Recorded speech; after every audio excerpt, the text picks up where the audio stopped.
This episode is brought to you by the Pelora Group. Welcome back to Winning Through Culture. I'm Tim Flanagan. And I'm Amanda Kramer. When culture's not a priority, people aren't a priority.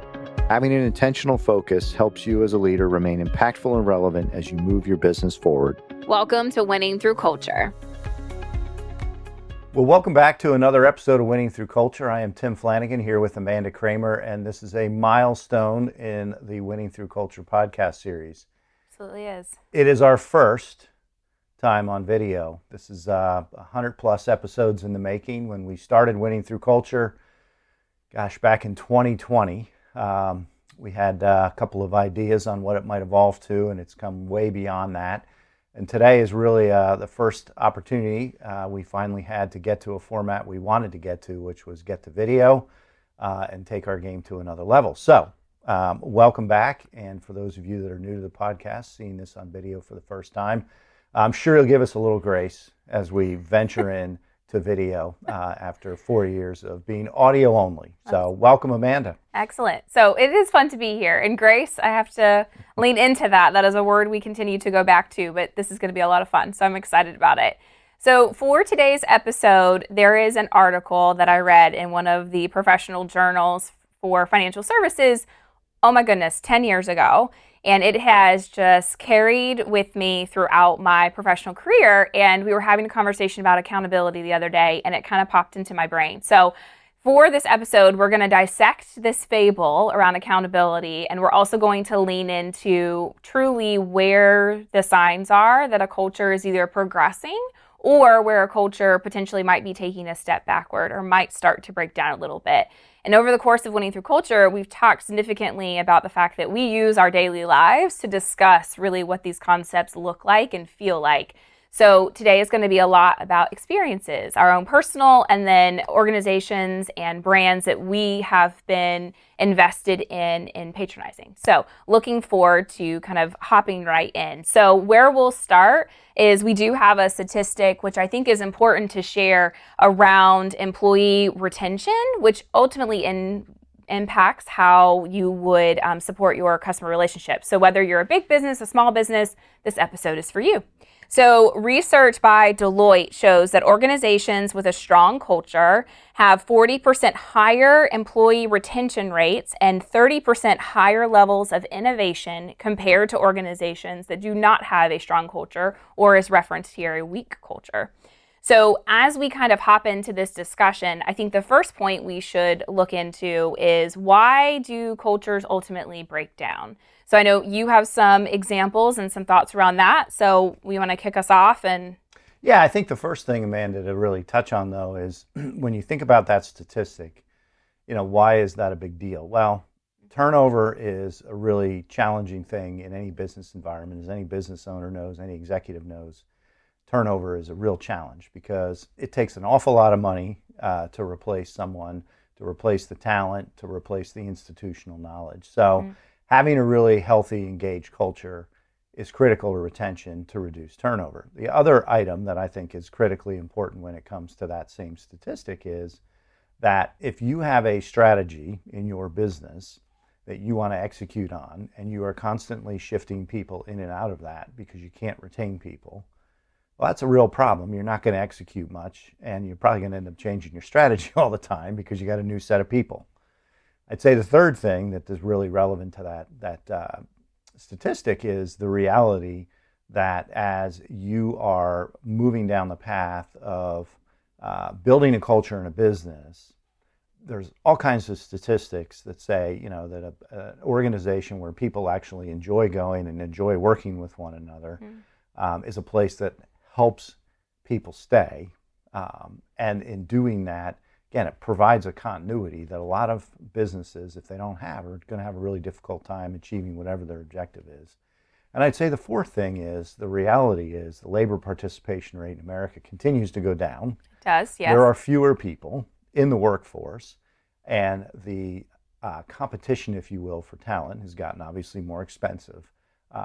But there just are fewer high-quality people. So I think this topic we're going to tackle today is really, really important because if as a business you are not able to retain good people and key people, you're going to have a real challenge, and that's going to affect the other people that are in the organization when they see that happen. So I just wanted to kind of set the stage that the importance of this topic cannot be underestimated. Well, and I have a very unique position in our daily life where I've actually been exploring, as we've talked about on the podcast before, but culture conversations. But at the end of the day, they're really retention conversations, if you think about it. Yeah. All of the trends and the themes that I'm hearing on a consistent basis lead back to that. And that is both in our client relationship, because at the end of the day, who we work with on a daily basis, they are our clients, but we also have the employee population that we really have to be attuned to, because you and I can say certain things, we can act a certain way, which are in alignment with our core values.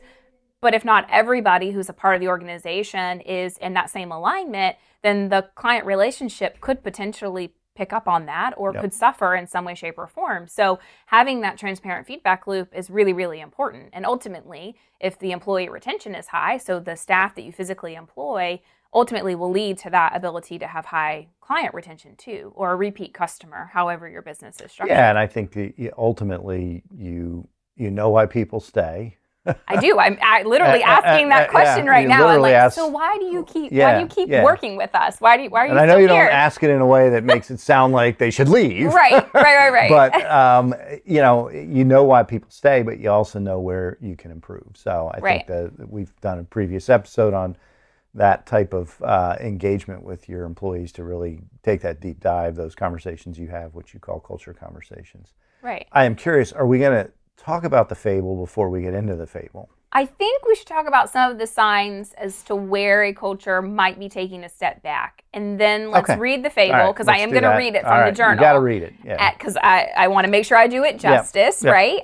And then we can talk about the implications from an accountability standpoint. Okay. So let's start at what are some of the signs as a business owner, a leader, an entrepreneur that you should be attuned to when you are working on building your culture and progressing it forward that might indicate a shift in the opposite direction? Yeah, I mean, I think obviously we live in a world of volatility, uncertainty, change. And I think that specific to your question, when you look at what goes on these days in a business environment, there's a few things that I think you got to pay attention to.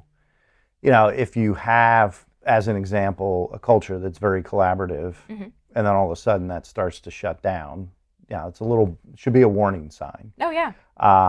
If you have a healthy culture of communication and transparency, and all of a sudden that starts to shut down, that's a signal that you better pay attention. It doesn't mean that your business is coming off the rails. It just means that you need to pay attention to what's going on. I think the overarching theme, and this makes a big presumption, the presumption is that your organization has stated core values. Yes. I think every organization has core values. They do. I think some state the core values and repeat them. This is who we are, this is what we stand for. And then I think some organizations have unstated core values, which is, ultimately the core values in a culture is witnessed by the way people behave in a setting, in a business setting. And those unstated core values can be just as strong in a culture. And I think the key thing is a business that has stated core values. Are you seeing those core values play out in people's daily interactions and the way they show up? And everybody goes through seasons, everybody goes through challenges, so this isn't about, it's perfection all the time. It's just a function of, if you've got stated core values, what are you seeing relative to how aligned people are? And again, this is a challenge in today's environment. There's businesses that are merging and acquiring companies and letting people go, and so you have a constantly unstable environment. It's a lot of uncertainty. Yeah, those stated core values I think are really important. I would say conversely, though, I think we can think of a lot of examples of businesses that don't have stated core values, but they definitely have core values. And those core values are, in essence, guiding people's behavior. Oh, absolutely. And it's usually not in a good way, at least in my experience. And I know we're going to talk about, organizations that exemplify a culture of ownership and accountability and really empowerment and are admirable, that you want to emulate. And it's easy, quite frankly, which we agreed we won't spend a lot of time on, to focus on those businesses that have gone off the rails, do have unstated core values, that have led them to a very bad place. Yeah. Unfortunately, that's usually impacted lots of people and lots of clients or customers and lots of, shareholders if they're public companies. So absolutely. Yeah. Well, and when you're thinking about those core values that might not have been stated, but they are guiding the experiences that both the internal customer, or employee, is having versus that external relationship, what's happening internally is seen and experienced externally, even if someone's not sharing that with you. So I find that the importance of having what I call culture conversations is really just that transparent feedback loop. So yes, oftentimes on this podcast, we talk about that internal dialogue that you're having. You need to ultimately be having that externally too, because there are two perspectives that are going on and they need to be in alignment. So we are going to talk a little bit about some of our personal experiences when we talk through that. But so we talked a little bit about just communication in general, like in making sure that the core values of an organization are stated, ultimately that they are experienced, and that there is an alignment there to every interaction or encounter that you're having between the people, right? Yeah, reinforced through positive behavior. Correct. Yeah. Absolutely. Absolutely.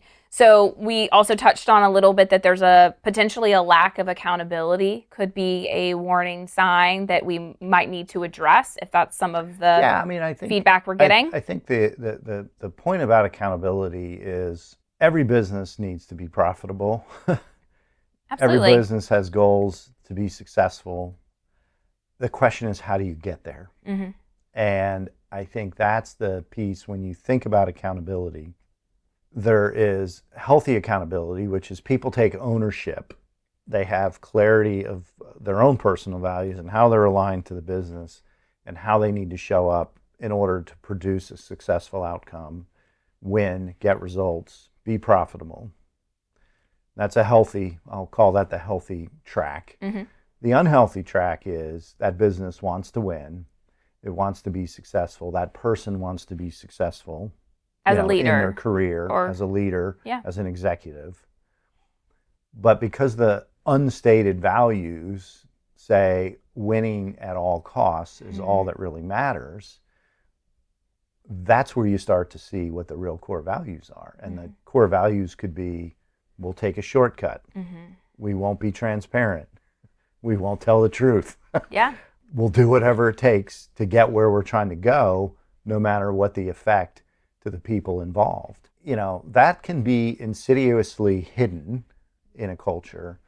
But I say from an accountability of culture perspective, there's a lack of accountability in that culture because no one's accounting for what I'll call the bad behavior. Yeah, or what leads to a toxic work environment. Or it's in fact basically rewarded. Yeah, that is also true. You do have to look at your recognition and reward system. But it could be rewarded by people getting away with that, people getting ahead with that. And that's the piece that when I think about accountability in a culture, there's a healthy ownership, I want to do this, I got this, and I can think of people in our own organization that really exemplify that.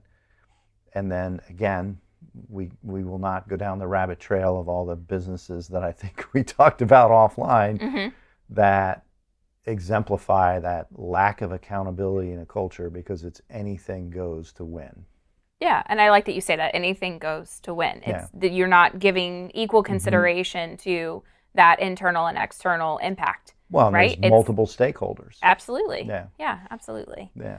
So what else do you feel might fall in the category of signs to look out for? I know one for me, and I'll hop in, and is that you spoke about it a little bit, but when you're most engaged and vocal employees or stakeholders, however you use that term, start to get quiet when previously they were not, that is something that I'm really attuned to. So it is a indication for me that we need to have a conversation, even if we've had one recently. Like, I need to go back to that person and say, can you share with me what's going on? Tell me about your experience with the organization right now, because it could look different at points in time. And it could be that we just had a dialogue a month ago, 3 months ago. Things can change very quickly. Yeah, and no person or organization is perfect. So there may very well have been an incident or something that created the pause button to get hit. Right. Yeah. So I mean, I think that when you what you're touching on is twofold, and I know you're very good at this in your work, is being attuned. Mm-hmm. So being connected, being aware. We talk a lot about self-awareness. We've done podcasts on self-awareness, leadership awareness. That awareness, but then you're stepping into that uncomfortable place to find out what's going on. I think, too often, again, in an unhealthy culture, there's nobody wants that. They may recognize what you just said as far as somebody shutting down, but they're like, push that person aside. They're trouble brewing. Let's leave them alone. Well, that's not going to get to a great outcome. And more importantly, no one has the courage to step into the conversation and say, hey, what's going on right now? Because that conversation may lead to an uncomfortable moment or an uncomfortable situation where it's like, oh, we have to address this. Or I'll use me, I as a leader have made a mistake, or I have done something that needs to be addressed. So that's where I think that willingness, when people do get quiet, to step into it is so critically important. And I've been in a lot of it's real, and I've been in a lot of uncomfortable conversations because I've asked the question, and you do have to be vulnerable enough to do that. And so my thought around when somebody who has previously been really engaged, very vocal, first person to raise their hand for a new initiative or a project or what have you, and then all of a sudden you can see them start to retreat, it's time to go and get uncomfortable and really ask what that scenario is, or maybe that one situation, that one thing that happened, that one comment that you thought nothing about as the leader that might have shared it or said it, that person is now still sitting with. And it could have happened 6 months ago. It could be something that happened years ago that is just now being reopened, so to speak. Yeah. So or it could be something going on in their personal life. It absolutely could be, because we do look at the person as a complete person. Like what's going on with them at their home life is shows up at work. It absolutely shows up at work. I know a lot of people are like, no, it's very cut and dry. No, it is not. They are a full person. The fallacy of that the whole person comes to work, not a part of them. That's so very true. Yeah. The signs we're hitting on are engagement, communication, effort. Are people putting in a full effort? Those are the key things. I mean, there's obviously some super obvious outliers, like somebody just gets up and quits and nobody saw it coming. But I think the key things from an awareness perspective and really paying attention as a leader, having a pulse on the organization are the ones that we just touched on, which is, again, communication, engagement, and ultimately, the conversations that take place, not just sharing information, but conversations. Yeah, absolutely. Well, I think we should dig deeper into the accountability. I want to hear this. The Fable? The Fable. I mean, I've heard the Fable. Yeah. But to your point, this comes from an financial services industry journal that's goes back 10 years. I don't even think they publish this journal anymore. I used to love reading it. No, I don't believe they do. And if you can tell, this has been bent for quite a long time. Kept it and referred to it often. I have. And it's funny, I was talking to an associate of ours that I shared this with, I don't know, 6-7 years ago now, and we were just having this conversation the other day. He was like, I know, I took a picture of the actual Fable. So I am going to read it so I do it justice. But this is from Gamma International, and it was the January-February 2014 edition. Wow. So just proving that it is solidly over 10 years old. So this is called Accountability's Able Fable. There once were 4 people named Everybody, Somebody, Anybody, and Nobody. An important job had to be done, and everybody was sure that somebody would do it.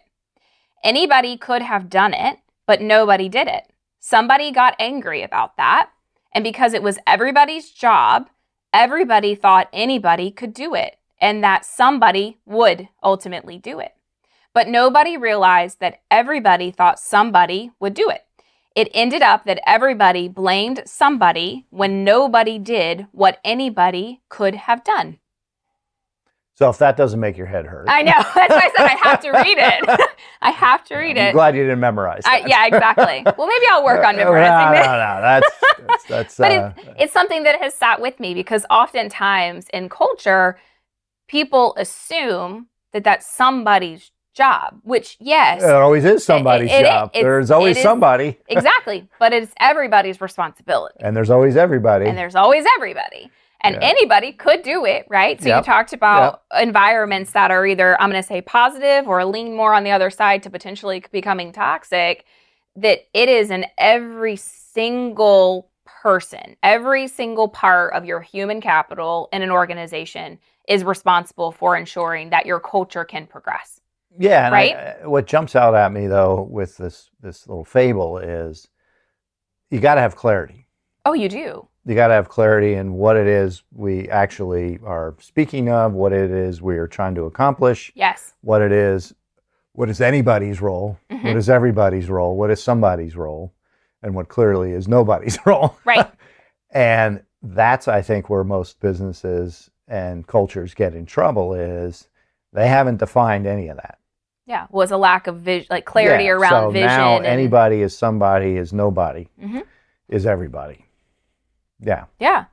And it's just, again, it's something that has sat with me for, more than 10 years at this point. And every time we're walking into a new initiative or, there's the opportunity for some type of integration, whatever it might be, this sits with me. Well, I'm like, okay, we have to have clarity. And we use an operating system, and we've done lots of podcasts around it to make sure that this fable does not come to life. Well, I think right? EOS absolutely. As a system really helps clarify accountabilities. It does. So from a cultural perspective, everybody knows who somebody is and everybody understands their role.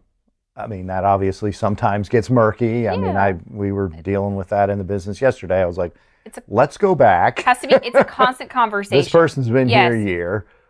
I feel like we may have gotten off track. So let's have that conversation. And what I thought was going to be a 10-minute conversation turned into a 55-minute, which was what we needed to do. Yeah. Because there was a lot of clarity that came out of that conversation. And the accountability, which is me looking and saying, well, this person, we hired is a talented person, but it doesn't seem we're getting the results. Well, there was a gap of communication and clarity with that person. So we recalibrated and now have to sit down and say, hey, this is what we said we were going to do. This is where we have found ourselves.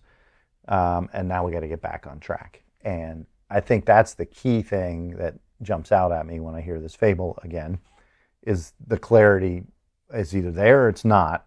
And when it's not, that's the first sign of this story becoming a reality. Yeah. There are other elements. Oh, absolutely. But that's definitely the first one. Well, and we mentioned a little bit earlier around there is an ownership. So in any scenario, in any initiative, project that comes up, any work product, there has to be a very clear owner of said work. Yep. So if there is not a system in place in the organization to clearly identify who that owner is, and the owner doesn't mean that that person is responsible for doing every single task or milestone that's associated with getting it to done or to getting it to a reasonable result. Yep. It means that that person is speaking for and is ultimately responsible for it's on track, it's off track, or at the end of the day, it's done or not done. Right. Yeah. And so that person can help guide. And that is where that core value dialogue we were having earlier really comes into play. So as an organization, if you have core values that are, around transparency, around accountability, around growth, whatever it might be, you really have to attune that to the ability of the person. So making sure that they have the tools and resources to get it done so it doesn't fall into this case of, well, I thought somebody else was going to do that part. Well, if you don't clearly have that conversation, you can't have that expectation of somebody. That's always my fascination is the belief in business that people are telepathic. Oh gosh. So, Well, you just referenced the conversation you had yesterday, right? yeah. Like we thought we communicated it really clearly. Uh-huh. Clearly there was work that was happening, and we got to And then we didn't have some communication over a period of time. correct. So it's that revisiting. So having some type of structural system in your business to make sure that you can constantly revisit and recalibrate is really important to make sure that this doesn't become a reality for you. Yeah, and I think the other element there that is important to note is it is very easy in a fast-paced world to say, well, of course they know what to do, so somebody is going to do it. Mm-hmm. And that lack of, coming back and checking in and creating a new agreement, as I like to say from my good friend Harvey Smith over the years, you can always, have a clear agreement. You can always renegotiate it, but have a clear agreement. And that's the piece that, again, in a culture that falls apart from an accountability perspective, gets off track, there tends to either not be any agreements made, they're not communicated clearly, and then there's not a renegotiation. I mean, again, I can think of a situation recently where I made an agreement with somebody, didn't happen. I went back, said, hey, we had an agreement. Oh, I forgot. I'm like, all right, how are we going to not forget again? Mm-hmm. And how are we going to get back to our agreement? And, we're all human. We get moving fast. We, forget things. So I think that's the key element here is if you want to have that healthy culture, you've got to constantly be in dialogue, not making assumptions that this person or that person's going to do it. Or, of course, because that's the other side of this I see is it is clearly somebody's responsibility, and that somebody is choosing not to do it. Correct. For whatever reason. They don't know how, they don't have the resources, they don't want to do it, they don't agree with the path, and there's no communication, and that's how your fable comes to life. Oh, and eventually nobody is everybody. Yeah, exactly. Yeah. So. And then you end up in a stall pattern, or you end up in a place that leads you on that end of the scale that we don't want to go to, where it becomes somewhere that people don't want to be a part of. Yeah. Right? Like when I ask the question, why do you continue to partner with us? The answers I get are very different, right? When we're at that stage versus before. Well, and and I think that's where you also start to see the shortcuts and the expeditious behavior. And it's like, wow, I'm fond of the hard way is the easy way is the hard way. Mm-hmm. And the easy way is to be expeditious, take a shortcut, get somebody to do something that may or may not be appropriate, that eventually is going to become hard if, things unfold the way because of the lack of accountability, the shortcut taking nature. The hard way is, this is a really big problem. It's going to be really challenging to solve. And we're going to have to really roll up our sleeves and get into this and get uncomfortable. And again, that's a healthy accountability culture in my mind. Yes. Versus that unhealthy culture where it's like, you know what? Let's take a couple shortcuts here. Let's get this done. Let's get that done. Let's not tell anybody. And boom. Let's hope nobody finds out. Well, back to your fable. Yeah, exactly. Hope nobody finds out. Whoever nobody is. This is very true. But there's always somebody. Yes. Well, and you can avoid the blame game that ends up happening because you are having that, you're creating that environment where the connectivity and that communication is just expected and that you are encouraging learning moments. So I often find in the feedback that I get is that, okay, cool, well, I unfortunately made a mistake or whatever term the person uses. I like to look at it as a learning moment. We're all human. You just said that again, right? We're all human. We have good days and bad days. We have moments where we're really stepping into our leadership abilities, no matter if we're technically a leader in the organization or not. I see everybody as a leader, but not every organization does. So the ability for us to give grace, we talked about that at the beginning of the episode, giving us grace with this, a new format. We have to give grace in those moments. So it's not so stringent that you don't have any room for a little gray. I like, there's always some gray between black and white.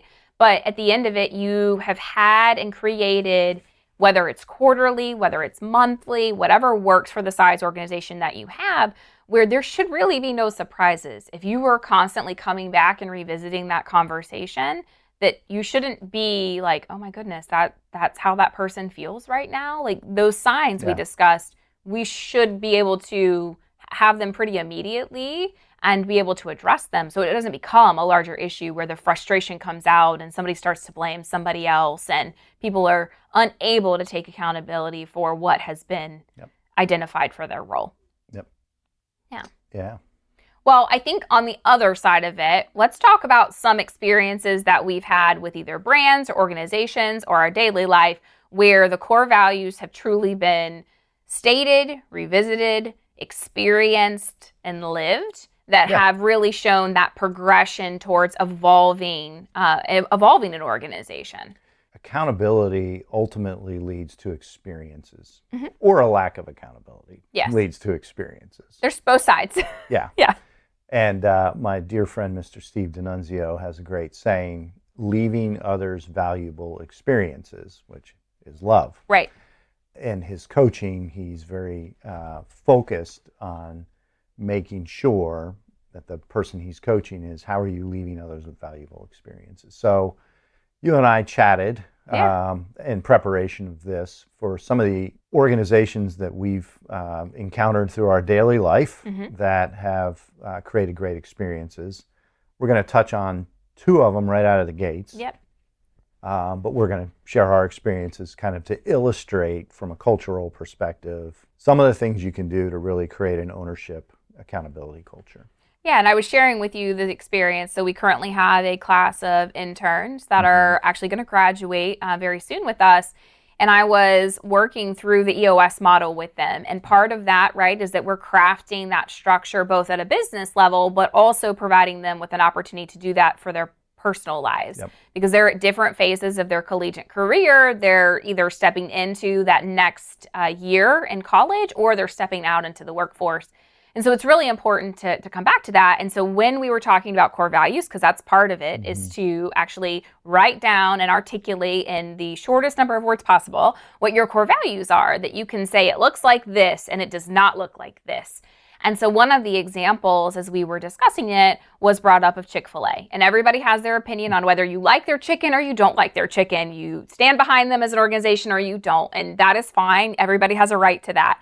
But specific to using them as the example here is that I personally have had nothing but a consistent experience from a customer service standpoint in going to a Chick-fil-A. Whether I am in Charlotte, North Carolina, or I am in some other state, some other city, it does not matter. I know that if I pull up to the drive-thru or I do a mobile order, whatever that is, I know that I am going to be greeted kindly.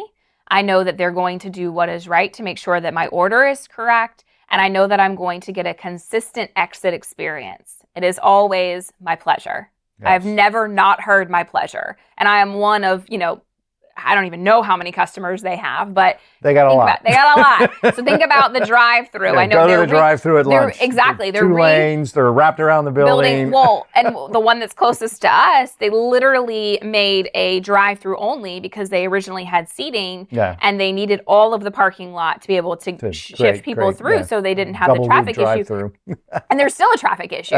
It's insane to go there at normal eating times, but the point is that in the intern conversation, it came up that one of their core values, and I might not say it exactly the way that they would, but it's that the customer comes first.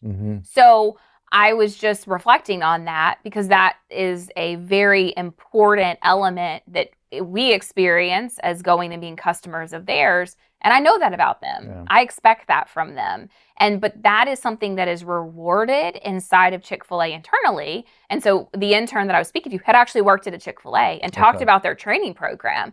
And it is embedded in what they hear from day one. So there's no opportunity for that not to exist. Yeah. And it is stood behind. So they're rewarded for it. And conversely, if it doesn't happen, there is a conversation about it, right? Yep. So I think what you hit on there, Amanda, is obviously the consistency of the experience. Well, what does that start with? Well, it starts with how they train. Exactly. And where does that go first? Well, who do they hire? So I've never worked at a Chick-fil-A, but I have certainly frequented a lot of Chick-fil-A's. I am a fan of number one with a large fry and a large unsweetened iced tea. And I try and I love that. limit my indulgences to Chick-fil-A. But they definitely look for a certain type of person. Absolutely. They train people in a way that, and I think the point you said about the customer comes first isn't the same as the customer's always right. There is a big distinction there. Because, yes. That gets into a whole other host of issues in today's society. But the customer's first means, hey, that's why we're here. We're here to serve this community, because really it's beyond about serving great, meals. Yeah. It's about serving the community through their charitable endeavors. Absolutely. And through the Stewardship donations. is a large part. Big stewardship part of the organization. Again, core value of the absolutely. organization. And the kindness that you said is that consistency. And obviously they've turned it into an efficiency machine between the technology and the credit card and boom, go. How they keep track of all that. Innovation at work there. Yeah, that's definitely innovation at work. So I think that, using them as an example, which I think most people, at least in our part of the world, in the Southeast, have experienced, and maybe in most parts of the United States now have experienced. There's others. In-N-Out Burger's another one on the West Coast that's pretty famous for the same thing. And, agreed. That it's the consistency of experience, which starts with who do they hire and how do they train those people, and then how do they reinforce and coach the behavior. And to your point, in 20 years, I've had one kind of wonky Chick-fil-A experience. All the others have been consistently, pleasant young people. Never had a situation literally in 20 years where the order was wrong, or I did think once my French fries were regular, not large, but it probably was good for my health anyways. But at the end of the day, that is, let's be honest, people aren't going there for the health benefits of what they're eating. Correct. They're going there for the experience, which gets back to what we're talking about specific to culture, and how do you create a great culture is to create a great experience for the people you serve.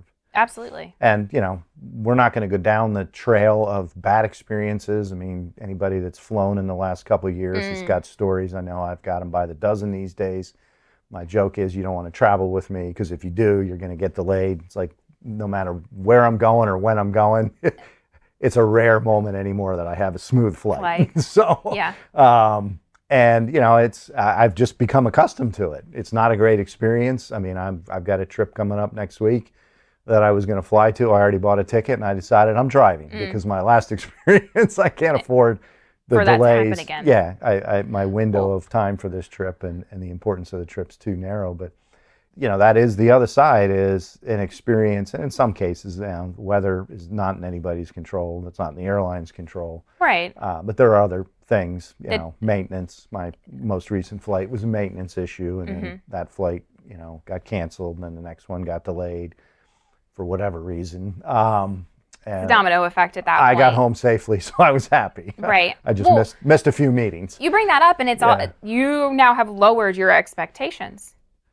For flying. My expectations are like almost at getting to the point of maybe I should just drive. Yeah, so like they're at the floor. I have two trips coming up. One of which, as I said, I already bought an airplane ticket for. The other one, I was getting ready to buy a ticket, and they're 6-hour drive, and with traffic, 4.5, 5-hour drive. And as much as I really don't look forward to a long drive like that, I think I know I'm already driving on one of them, and the other one I'm probably going to end up driving. And that's because the consistency of the experience I've had has not been good. Yeah. And I'm just like, I just can't afford the aggravation. And, as much as it can be aggravating to drive 6 hours, not great for your body, that's what I'm going to do. So I think overall, in a unhealthy, lack of accountability culture, the experience is either inconsistent or it's consistently not good. Yes. Well, and to your point the opposite of Chick-fil-A. Absolutely. Well, and to your point about your one experience that wasn't what you had expected of Chick-fil-A, that has not lowered. No. If you go through another, you're not going to go to Chick-fil-A. You're not going to pick somewhere else to eat because you had one out of however many over 20 years. But from flying, you have gone all the way down on the expectation scale, right? Yeah. So that just shows you that, and I would bet, again, I do not know the Chick-fil-A that you went to, but I would bet that if you shared that with the leadership or the owner of that or operator of that Chick-fil-A, that would be immediately rectified. Probably. Whereas the airline, and I get that they're large corporations and all the things, but the airline, that's not necessarily what's going to happen. No. In the immediacy. Having done it, I'm going to get a canned response. Yeah. That either is from an AI chatbot or a cut and paste that is making it very clear there'll be no further discussion about this matter. Right. And so that is, that is what it is. Yeah. Well, and you don't want to get to a place in your business where that is what it is. I think that's the point relative to this podcast episode around accountability and culture is, you definitely, as an owner of a company or an executive of a team, you don't want to get to a place where people just say this is terrible and this is the way it is, and and that's what I call toxic culture. It's one that people are either going to disengage from or flee, and it's going to have, I've seen businesses with phenomenal strategies and pretty solid leadership teams, and yet it only takes one or two people to kind of create that tone that can kill a lot of momentum and kill a lot of enthusiasm and engagement, and that's reality. And as a business leader, as a business owner, back to some of the things we talked about, you've got to be very attentive to what's going on, and you got to be willing and courageous enough to address the things that are getting in the way of a healthy culture of accountability. Yeah, totally agree.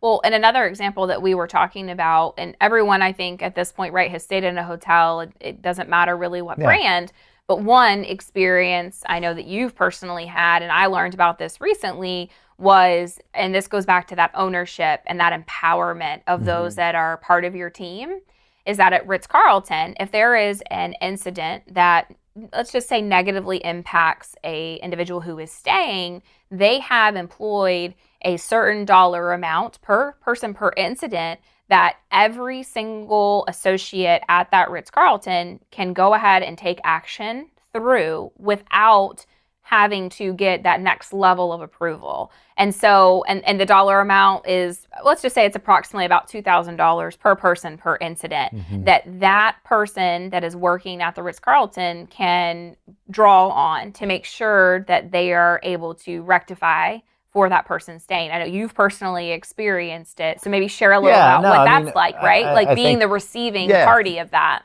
If you think about, not everybody maybe has been fortunate to stay at a Ritz-Carlton. They're not the least expensive hotel. Point taken, yes. But there's a reason for that, and the mantra of the entire basis of the Ritz-Carlton was started by one individual in Atlanta with a vision of ladies and gentlemen serving ladies and gentlemen.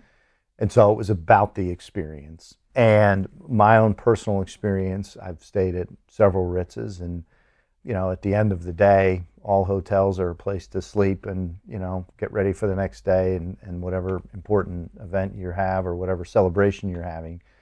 And in this particular instance, this was years ago, I was at a black tie event, staying overnight at a Ritz-Carlton, and it was a relatively new Ritz-Carlton. And I had a tuxedo on that I owned. So, nice black formal wear. And I was walking past a table. It was like a wrought iron table. And the edge of my leg caught on the tiniest corner of that table. I mean, it's shocking how this turned out. And it literally cut the fabric. Like with precision, probably. Probably better than you could have with a razor blade. Oh, wow. And it was kind of funny because the way it cut across and then down as I turned. And fortunately, I had a liner in my tuxedo, but now I had this big flap of fabric and a white patch right above my knee. And I was like, oh, wow, this is pretty embarrassing. And noticeable. And noticeable. And what am I going to do? And I got the attention of one of the folks that was working at the Ritz-Carlton. This was like a cocktail reception before a black tie dinner. And they immediately came and apologized. And they said, "Come with us, sir." They took me in the back. And this was a manager now. And he proceeded to find out who working there wore my size pants. Now, you may say, well, that's freaky. You're putting on somebody else's pants.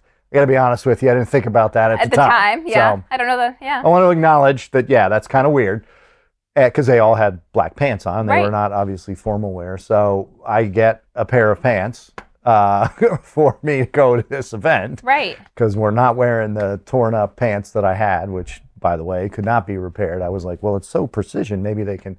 And the tailor I took them to just laughed at me. She's like, no.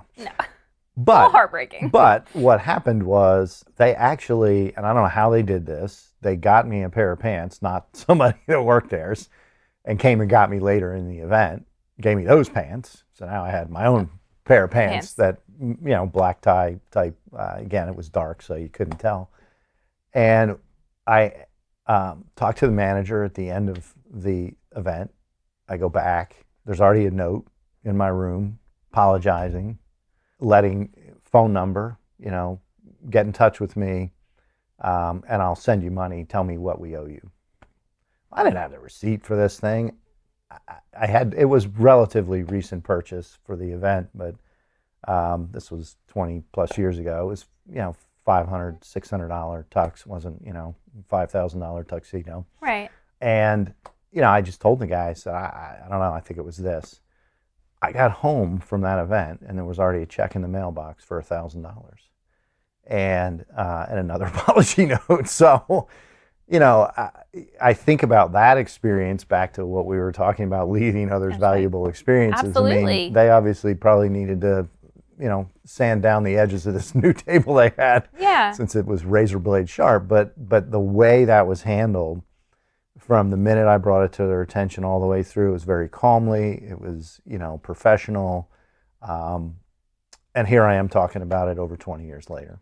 And so I think that's the piece that, again, that experience, that positive experience that is put together drives a culture of accountability. Because back to your point, if people don't realize what you said is every person that works at the Ritz-Carlton is empowered to solve whatever problem they encounter for their guests. Absolutely. So it's not like, well, I'm in housekeeping and I, make minimum wage, and so I got to go talk to my supervisor and they got to go talk to theirs. It's like, no, you are empowered. If there's something that you believe you can do to make that guest experience better or improve upon it because maybe something didn't go well, you're empowered to do it. Yeah. And that's a culture of ownership. When I say a healthy accountability culture, it's ownership.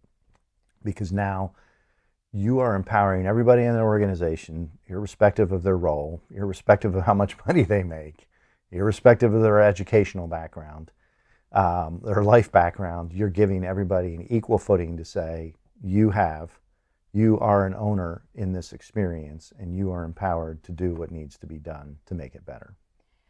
And even just to further that point, the amount of effective communication that needed to happen with the parties that were involved in that one scenario with you is almost mind-blowing.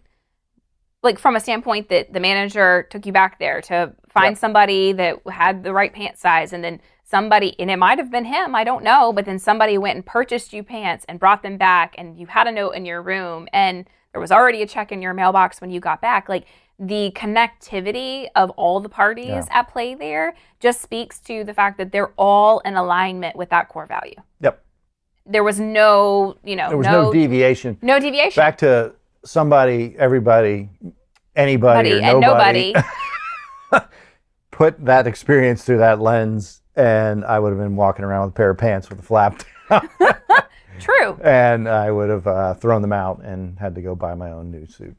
Or tuxedo. And I know how kind of a person you are. You probably were like, wow, this situation happened. You were like, well, that was on me. I mean, I'm the one who, skirted the table or what have you. So you weren't expecting them to be like, let me address this fully for you, which is just, No, No, I mean, I had no idea how they would respond. It See? was early enough in my traveling life that I had, gosh, this was probably 25 years ago, that I had, been at a couple of Ritzes, but not many. And it was certainly a nice experience otherwise. But yeah, that's, again, back to leaving others valuable experiences.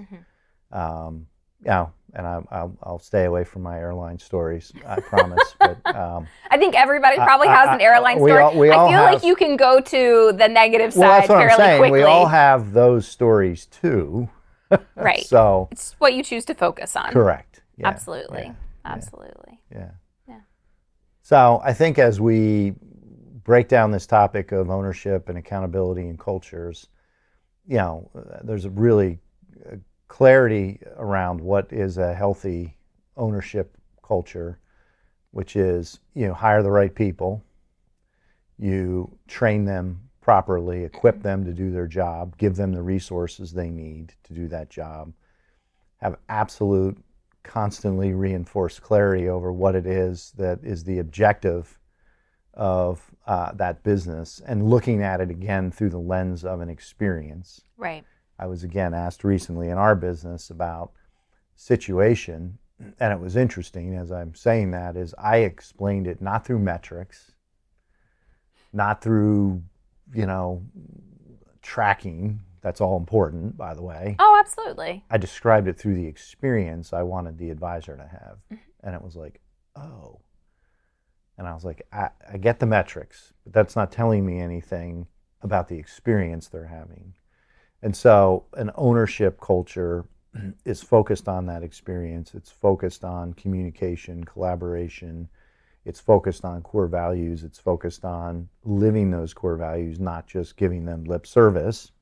And it's focused on winning. That's one thing.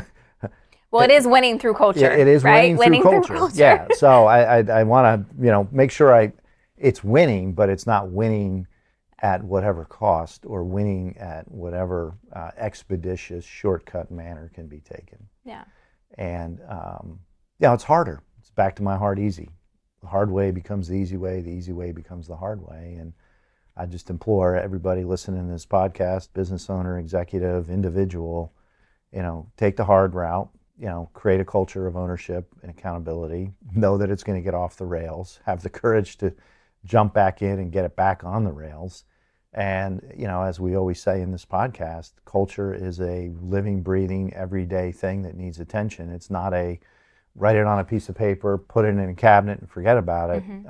It's something that needs to be, just like a human being or a plant or any living organism, it needs to be nurtured and attended to every day. Well, and everybody has a responsibility to make sure that culture can exist in the way that you want it to as an organization. So I do encourage those that are listening along with us to take a clarity break, as we like to say, and really reflect on what are some of the warning signs that you're seeing in your organization that you are attuned to. Maybe drop them in the comments. We'll be sure to include Accountability's Fable for you to reference back to. But we appreciate you being with us on another episode of Winning Through Culture.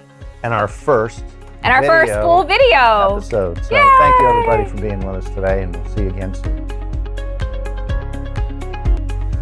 Thanks for joining us for another episode of Winning Through Culture. Until next time, stay intentional, be impactful, because your culture matters.